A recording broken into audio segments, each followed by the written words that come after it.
safety always a foremost concern. When Dar arrived on a set to do a stunt or help create one, you knew it was a very special occasion. Seldom would he leave well enough alone. Somehow each stunt, the gag, would become better or bigger. He wasn't far along in his career when he began devising action shots previously thought impossible. His innovative design for safety firsts and remarkable athletic prowess have become legend in Hollywood and beyond. I need him to move it over because I'm not lined up. Last time, see, I don't like landing on a seam. There's something about seams that really bother me. When you hit a seam and it separates, that's it, you go to the ground. And going to the ground here in Atlanta, Georgia, is going to be one long fall. What's going to be happening is I'm going to be backwards, except 150 feet up. This is a practice, a rehearsal. The stunt for the Burt Reynolds film Sharky's Machine calls for Dar to crash through the 16th floor window. His specially designed airbag will break the fall only if hit just right. Yeah. He tests it from lower floors first.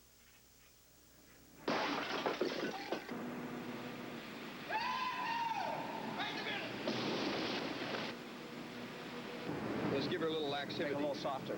Yeah, because she's just hitting like a ton of bricks. Ready? So, all right, we'll set her up one more time. The foremost high fall man in the business, Dar will only make the full 160-foot jump when Burt calls action. This is the first film the two had ever worked on together. I'm getting tired of the headache. I asked for Dar because we had a stunt that was the climax of the movie, and we had done quite a few gags before that, and we had to top them all. 6 a.m., the morning of the film's major stunt. I tell you what, it ought to be interesting. It's the first time I've ever come out backwards from this height. And I figure I can hit the bag. I just kind of wonder how I'm going to hit it. Partner, I don't care how you hit it, as long as you get up, jump over and run over and grab me afterwards and say it was fun all the way down. Oh, I promise. I promise. I hope so. This industry. It's almost as though he has a fetish for collecting properties, the way I like collecting furniture and cookbooks. I think it's just his attitude and his insensitivity, isn't it? In the hospitality industry, you only have one asset. And you can forget about the buildings, you can forget about your inventory, you can forget about everything else. You only have one asset, and that's your reputation. Tonight, the Czar of Country Inns.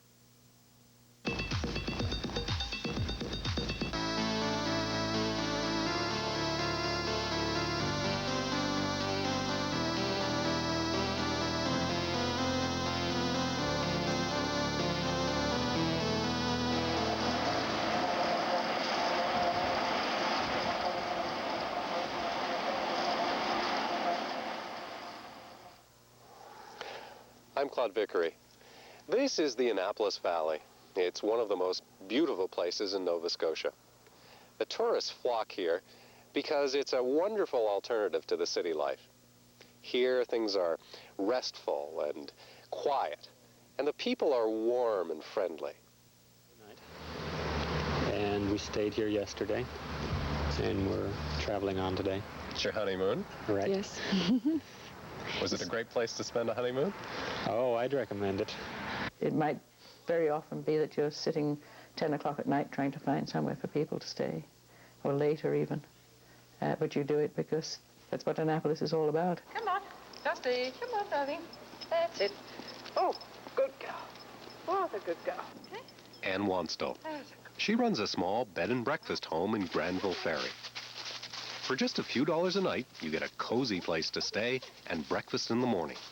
This was going to be a peaceful way for her to retire and make money too. One thing that certainly impressed me coming from sort of hard-nosed Ontario when I came here was the friendliness among the business people here. We used to all work together. We called each other when we had people we couldn't accommodate. We would refer them to someone else. The Percys. They run a bed and breakfast in Annapolis Royal, not far from Ann Wanstall's. They also liked the family atmosphere between B&B owners in the valley. And they didn't expect that to change when another man came on the scene. A man by the name of Ron Phillips. it says here, they're talking about Ron Phillips, a big, cheerful redhead who grew up in the hotel business in Sydney, Australia. In the past 2 years, Phillips has become the biggest country innkeeper in the Maritimes, and he has started to set new standards for rural accommodations. This really infuriated me. We have always been very careful to, maintain the highest standards as possible.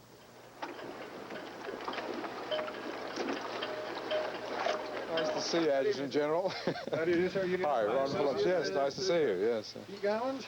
Yes, how's business down at the competition? Desperate. Desperate. Absolutely. Ron Phillips. Good currency deal. You can't beat Nova Scotia. I mean, I'm absolutely sold on it. 4 years ago, he began buying up country inns, most of them in the valley. There was the Blominin Inn in Wolfville, Bread and Roses in Annapolis Royal. He bought the Hillsdale House and an old post office, also in Annapolis Royal.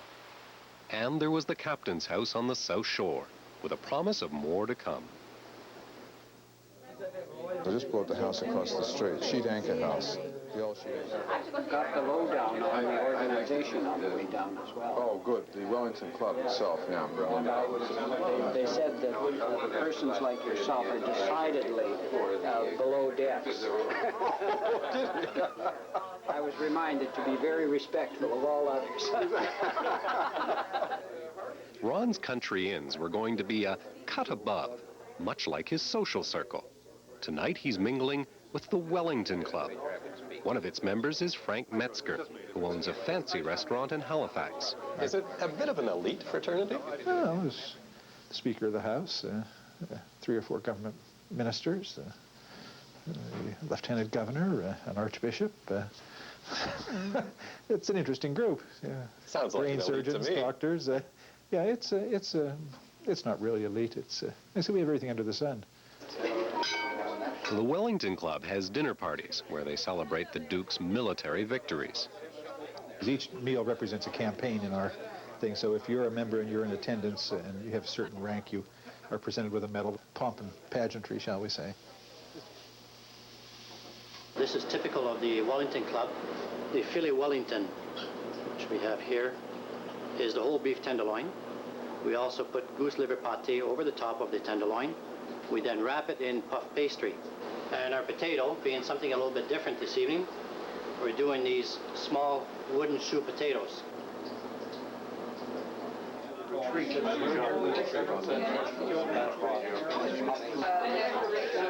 Ron wasn't wearing his proper regalia. His proper medals were not in evidence, and he was fined.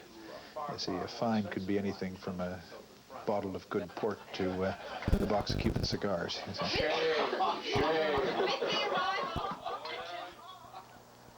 Phillips was encouraged to set up his chain in the valley by the Annapolis Royal Development Commission, a group that attracts business to the area. Paul Buxton is executive director. I met Ron 4 or 5 years ago in his capacity as general manager of the Hotel Nova Scotia. And Ron at that time was looking to invest in the hotel area generally in Nova Scotia. And my job, of course, is to attract business to this town. And I felt that Ron would be a major asset to this town.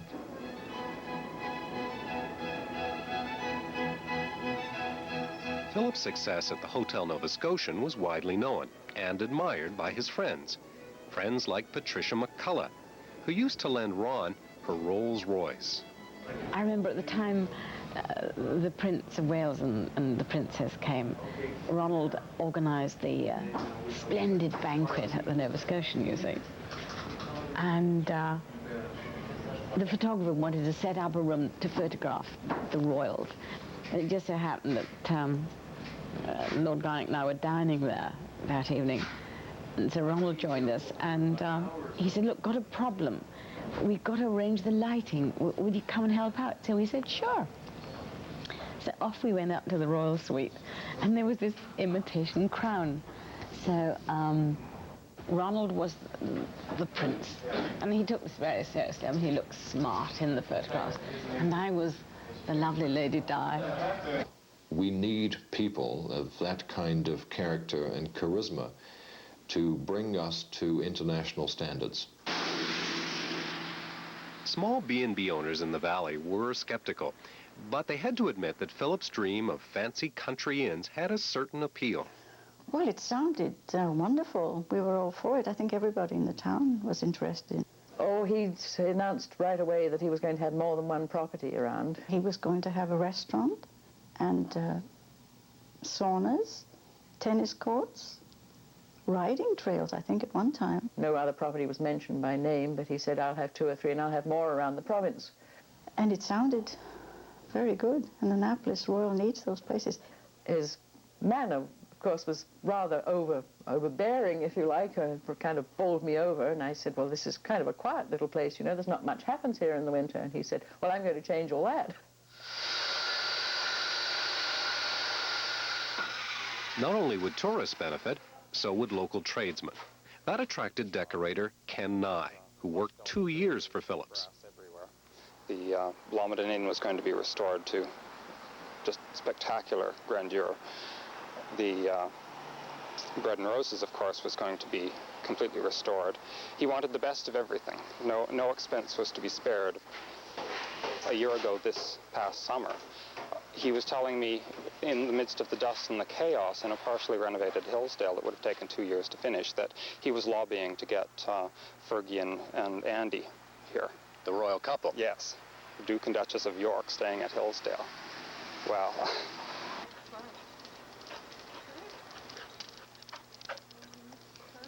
And there were going to be jobs at the inns, lots of them. Well, it was a beautiful... T. Mackenzie would end up as a housekeeper at Phillips' Bread and Roses Inn. I told him that I was here looking for a job and hoping that... So he told me all these great plans of this fantastic English pub that he was going to build here in Annapolis Royal, and it was going to set this town on their heels. Boy, and I'm going to be part of it. When we return, the not-so-rosy part of Philip's dream.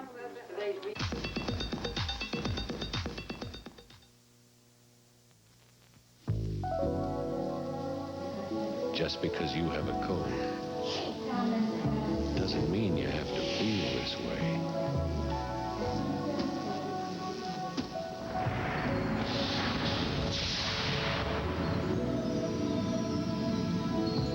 Contact C helps relieve the sneezing and stuffiness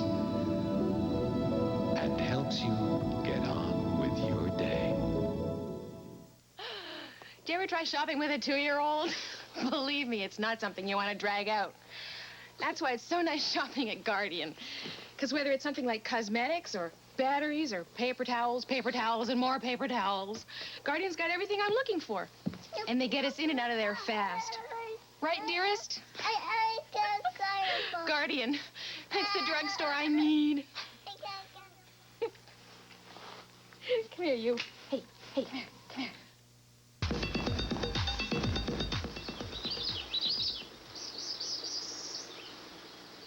Philip's dreams for bigger and better things got him into trouble with the smaller bed and breakfast owners. I think the first thing that upset us was the disappearance of our tourist bureau. He sold it for $500, and it was just wheeled away from its foundations. Disappeared, and I haven't seen it since. No He was chairman of the tourism committee of the Board of Trade, and without any meeting of the board, he took it upon himself to sell the tourist bureau. He didn't like it. He said it was tatty. He said it needed painting. He said it smelled of all the smoke that the smokers who had worked there had left their cigarettes burning or something, that it had a smoky smell. He felt it really wasn't adequate for a town with the prominence that Annapolis Royal has. It was the manner in which it was done as well. You know, you can't, as an officer of an organization, dispose of the assets of that organization without even calling a meeting.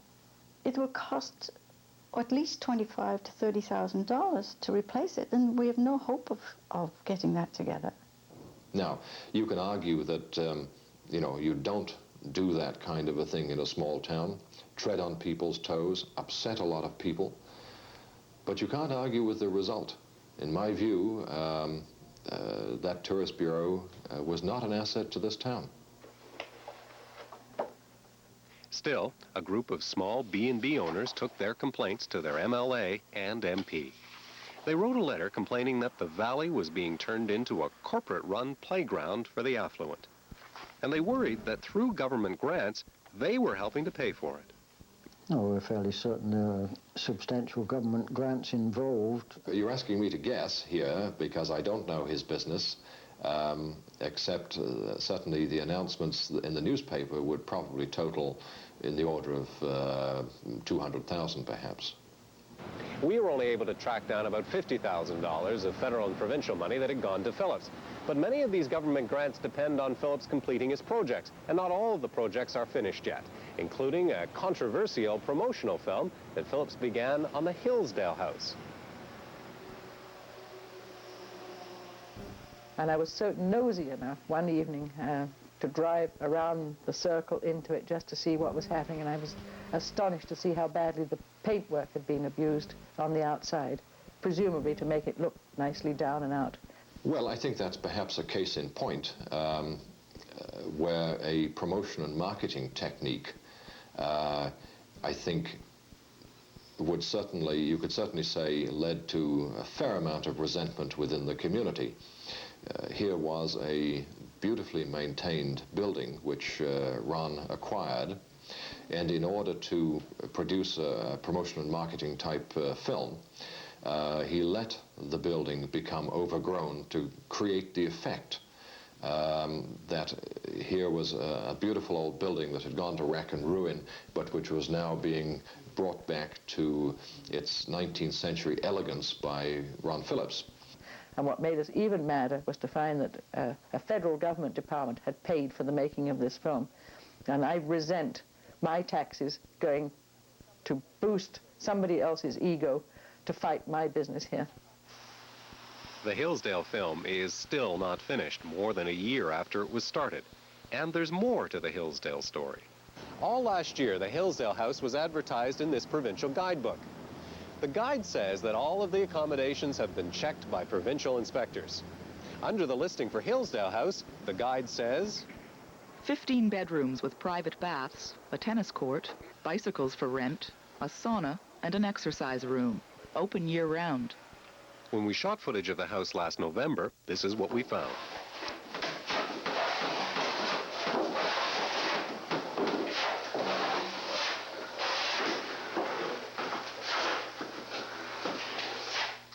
Now, there was an ad placed in many publications, including publications in the States, saying that Hillsdale House was going to be open for business, but it was never ready. No. The advertising was done long before any of the work started. Long, long before. The Hillsdale House had been advertised through 1986 as being open, when it wasn't. But there was a promise that it would be open soon. Hopefully sometime next week we hope to be open. We'll have several rooms open by that time next week. There'll still be some construction going on in other parts of the house, but the main part of the house, which is here, as you can see. People have been booked into Hillsdale House. We know this for a fact because they've come to the door here and they say there's a notice on the door there to say to go to Bread and Roses. There have been people I have certainly heard of, people who have checked in here, in fact, who have gone to the Bread and Roses as advertised on the door, if you like. And when they've got there, they have been told, well, we're sorry, but we don't have room either. We're booked up. And we have a reputation in Annapolis Royal of always finding a room for people. Ron Phillips wouldn't answer the complaints against him, but fellow Wellington Club member Frank Metzger would. Don't forget, it doesn't do you any good to overbook. You're only hurting yourself. And the operator isn't going to do it knowingly and cut his own throat. Because in the hospitality industry, you only have one asset. And you can forget about the buildings, you can forget about your inventory, you can forget about everything else. You only have one asset, and that's your reputation. And then to have the Bentley out front, I think that's fantastic. Phillips' reputation among some people did begin to suffer. By November of this year, he had court judgments against him by small business operators for almost $50,000. And there were judgments from the Provincial Tax Commission for more than $80,000. I learned very early on not to ask for any credit on his behalf. If I used my contacts in Toronto to, say, buy fabric or something, if, as usual, there was a big rush and something had to be done, I would phone and say, could you send me such and such COD, or, you know, bill us in 30 days. And fine, there'd be no problem with that. But then he would promise me that, oh yes, they had been paid and that was done and the check was in the mail and everything. Then 5 weeks later, you know, they would phone me from Toronto and say, well, where's the money? And that was terribly embarrassing for me. Well, I know he owes money for people who've done this type of work, electricians and workers and that, because they talk about it all the time. He would do things like get them to do $2,000 or $3,000 worth of work in 1 week, and then pay them $1,000 and get them to do another $2,000 or $3,000 worth of work and give them another $1,000, so that the bills kept mounting and mounting. That scares some people. If you're a local plumber or carpenter or something of that nature, and you think you've got a big contract on your hands, and he's telling you that he's going to open yet another property, you think, my goodness, I'm going to lose that $1,500 or whatever it is to. So why keep bugging him for the money? Surely he'll pay. And I think that's one of the problems with Ron's concept, is that he can't spread himself that thinly. You can't be in all those places, and no one can care as much as he can. And Ron really is determined, and he's a really first-class operator, you know, and he wants to do it very well. But how can he do that? I question that he can spread himself that thin. It's going to be a country inn. It won't be just a restaurant. So that's different. And it'll stay open year-round. And I have to call and make my reservation. Let me know. Oh, sure. You are. Well, let's make it now. All right. Okay. You will pass that on? Yes. He may have detractors in Annapolis Royal, but Ron Phillips does have friends. Friends in high places. People like John Godfrey, past president of King's College. I want, first of all, to say a word about our kind benefactor, Ron Phillips. Last year, Phillips helped out King's College when it wanted to bring the editor of Harper's Magazine to the Maritimes. And I asked him whether he might not like to have a lecture named after him. I knew my man. Having run the largest hotel in this part of the world, Hotel Nova Scotian, then switched his design to become a sort of piecemeal hotel czar, the czar of bed and breakfast, of country inns. At one point, he had the Business Development Commission in for a dinner. There were 10 people to dinner that night, and we worked very hard on it. You know, we were promised that we would get an extra bonus for doing the work, and, you know, we got Hillsdale ready and had dinner in the big dining room at the mahogany table with the silver candelabra and the works. After all the work, we never got so much as a thank you. There was a criticism that squash was peasant food. We didn't serve squash at a fancy dinner. It was Thanksgiving. I mean, what did he want? I mean, if that isn't sort of ultra-village aggro of the first order, that's totally shocking. I mean, I have no time for that kind of thing. Do they want to join the 20th century, these people? Do they not enjoy television? Do they not have a car? It's called progress. And if some fellow comes in with good ideas and enthusiasm, should he not be supported instead of being bitched? Who accomplishes things in life? Flamboyant people, don't they? In Ron's business, if you want publicity, you've got to be flamboyant. You've got to catch somebody's eye. And he's made a splendid addition to the scene in Nova Scotia. He's been very public-spirited in his involvement in things. I want to, on your behalf, thank him for allowing this lecture to take place, and I would ask him to stand to be recognized by you, Ron Phillips.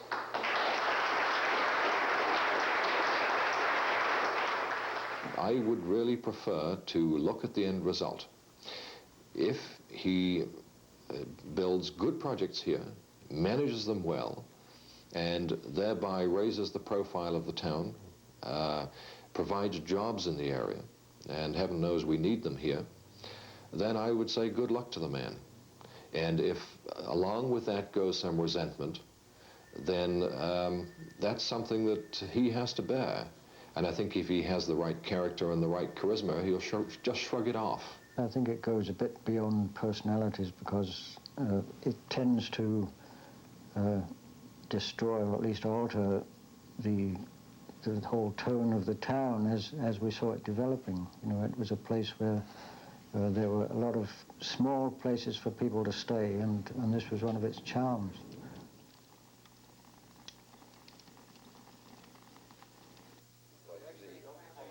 The hospitality business, the restaurant business, the country inn business is a business for dreamers and for lovers. It's for people that have this thing inside that says, this is so beautiful, and I like it so much that I'll pay any price to have it. Maybe Ron is being motivated partly by good business sense and partly by this thing that I know it can work and I'll make it work because I want it to happen that bad. Philip's customers seem fairly happy with his dream. The honeymooners spent their weekend at his country inn in Wolfville. They've had this honeymoon deal where you have the dinner is included with the whole price. It's a package deal, and the dinner was excellent. If it was $200 here, I would still go here versus a hotel anyway. Even at $200 a night? I like the atmosphere here. In some ways, I guess we're willing to pay for having no telephones or no radios in the room, just getting away from everything.